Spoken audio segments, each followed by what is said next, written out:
You bought a game and made some copies to sell over the internet. Now US Marshals and the IDSA are standing outside your door.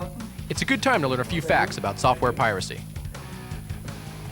Recently, the Interactive Digital Software Association raided a New York City apartment where the occupant was allegedly selling illegal backup copies of PlayStation games over the internet. We've got an order from Judge. Because fines are as large as $1 million for each trademark violation, he's facing several $1 million in damages. It's also a temporary restraining order, complaint declaration. These are 20 websites like this have already been shut down, and that's just the beginning.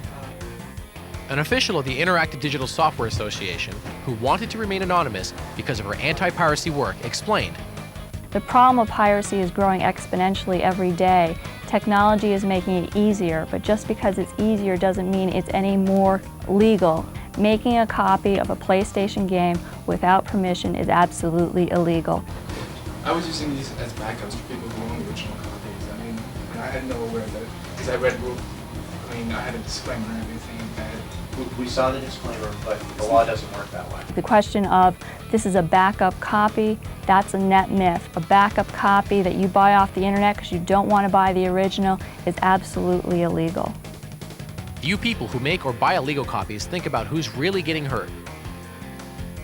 One group is the developers, gamers like yourself who put in 12 to 16-hour days for a year or two to develop a game at a cost of over $1 million. Marketing that game could add millions more. Because making a game is so expensive, it's risky for developers to take chances. That's how piracy weakens the development community. This year, illegal copies will keep an estimated $3.2 billion in revenue from reaching the people who create and distribute the games. That money would help developers start many more projects, take bigger risks, and experiment with more specialized and unusual games. So who does piracy hurt the most? Ultimately, all gamers and the quality of video games themselves. Here's how the game community is striking back.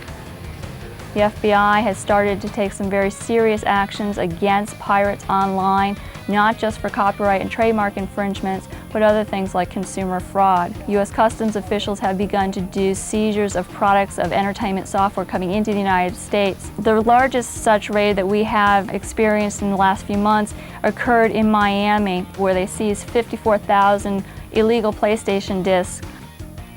The seizure in Miami is just a tip of the iceberg. Game developers would like your help in keeping the quality of future games high. They point out that many people who don't feel bad about making and using illegal copies would feel terrible if they had to steal a game from a store. Ironically, it's the same thing. For a detailed look at how piracy hurts video games and what you can do to help stop it, visit www.idsa.com.